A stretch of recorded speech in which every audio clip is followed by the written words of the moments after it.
샬롬. 오늘도 또 하나님의 말씀으로 하루를 또한 시작하기로 합니다.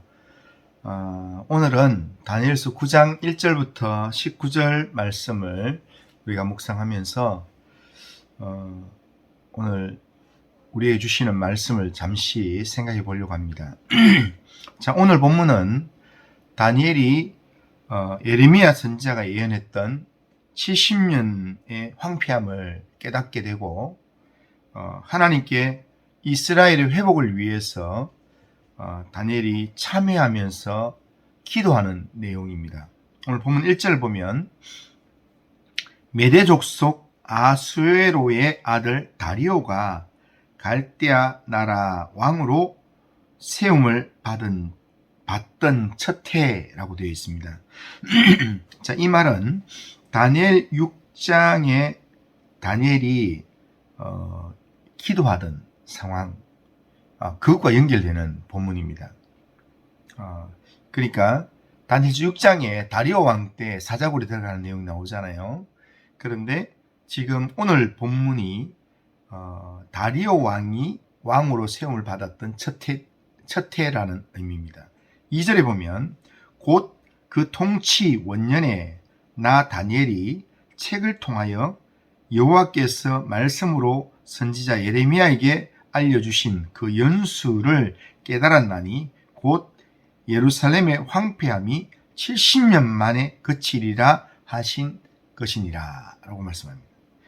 다리오 왕 통치 원년에 다니엘이 예레미야서를 읽다가 예루살렘이 황폐하게 된 것이 70년 만에 그치리라 라고 하는 말씀을 깨달았다라는 겁니다. 그런데 그 말씀을 깨닫고 난 다음에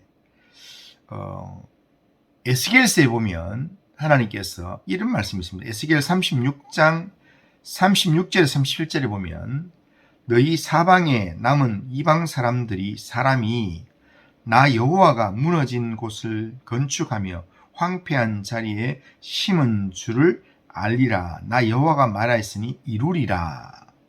그리고 37절에 주 여호와께서 이같이 말씀하셨느니라. 그래도 이스라엘 족속이 이같이 자기들에게 이루어 주기를 내게 구하여야 할지니라 라고 말씀한다는 겁니다. 자, 그래도 하나님 분명히 70년 만에 70년에 그치도록 하겠지만 그래도 자기들에게 이루어 주기를 내게 구하여야 할지니라. 하나님 그렇게 말씀하셨다. 그래서 다니엘은 시간을 정하고 하루 3번씩 예루살렘을 향하여서 창문을 열고 하나님께 기도하는 시간을 가졌던 겁니다. 그 시기에 그렇게 하나님 앞에 작정하고 하루 3번씩 예루살렘에서 기도하는 그 시기에 한 달 동안 기도하지 못하게 하는 그런 금령이 내려지게 되었고 다니엘은 기도하지 못하게 하는 왕의 조서에 도장이 찍힌 것을 알고도 다니엘이 하루 3번씩 전과 같이 기도했다라는 말씀을 다니엘서 6장에서 했습니다. 다니엘은 그때 어떤 내용으로 기도했는가? 오늘 본문의 내용으로 매일 3번씩 하나님께 기도했던 것 같습니다. 오늘 본문 3절 4절에 보면 내가 금식하며 베옷을 입고 죄를 덮어쓰고 주 하나님께 기도하며 간구하기를 결심하고 내 하나님 여호와께 기도하며 자복하여 이르기를 이렇게 말씀합니다. 다니엘이 참회하는 그런 이 회개의 기도를 시작했다라는 말씀입니다. 다니엘이 하나님 앞에 엎드려서 회개하며 기도했던 이유를 몇 가지로 우리가 알 수 있습니다. 다니엘이 회개하며 기도했던 이유, 그것을 정리하면 첫째는 다니엘이 하나님의 뜻을 알았기 때문에 기도했다는 겁니다. 이스라엘이 바벨론에 의해서 멸망한 것은 이스라엘 민족의 죄악 때문이었지만 이제 예레미야에게 약속하신 70년의 시간이 이제 다 끝나가고 새로운 하나님의 역사하심이 간절히 필요한 시기라는 것을 알았기 때문에 하나님의 새로운 역사의 시작을 위해서 하나님 앞에 기도한 것입니다. 하나님의 말씀을 통해서 이 시대를 향한 하나님의 뜻을 깨닫게 되면 그 사람은 기도하게 되어 있습니다. 다니엘이 하나님의 뜻을 깨닫고 기도하게 된 것입니다. 두 번째로 다니엘이 하나님 앞에서 기도했던 이유는, 또 회개의 기도를 했던 이유는 하나님 앞에서 이스라엘 민족의 죄악의 문제를 해결해야 했기 때문입니다.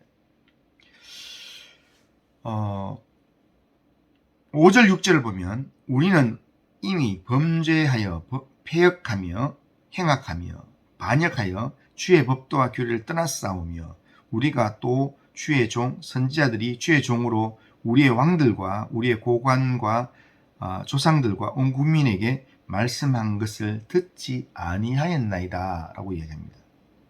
다니엘은 하나님과의 관계가 회복되어 이스라엘 민족의 새로운 역사가 펼쳐지기를 기대하면서 하나님과 자기 민족 사이에 해결되어야 될 죄의 문제를 하나님 앞에 거론하면서 참회 기도를 하고 있는 것입니다.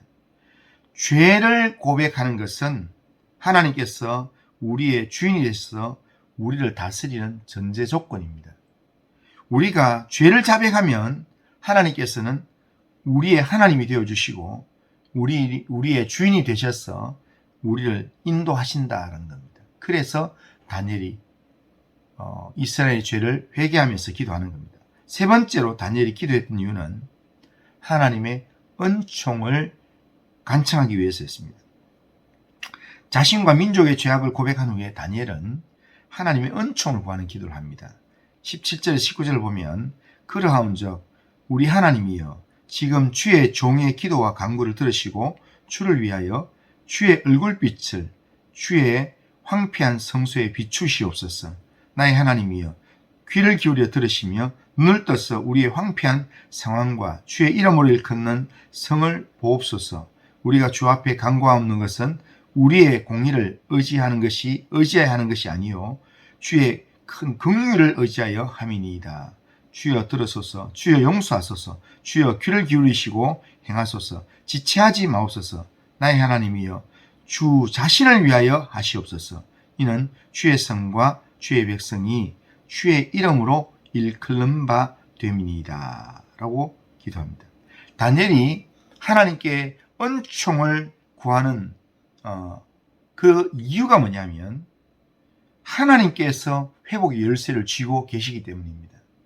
다니엘은 자신과 이스라엘이 죄악을 회개하고 옳은 길로 돌아선다 할지라도 하나님께서 은총을 베풀어 주지 않으면 이스라엘의 고난은 끝날지 모르지만 회복할 길은 없다는 것을 다니엘 알았습니다.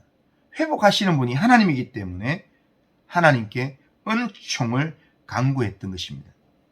우리는 오직 회복의 주권이 하나님께 있고 하나님만이 우리의 모든 삶을 책임지시는 분이심을 믿고 우리는 하나님께만 은총을 구하는 삶을 살아야 합니다.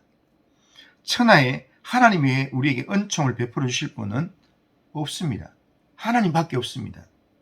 다니엘은 이런 하나님의 성품을 알았기 때문에 하나님께는 긍휼과 용서하심이 있다는 것을 다니엘 알았습니다. 그래서 다니엘은 하나님께 긍휼을 구하는 기도를 합니다. 하나님은 긍휼이 풍성하신 하나님이십니다.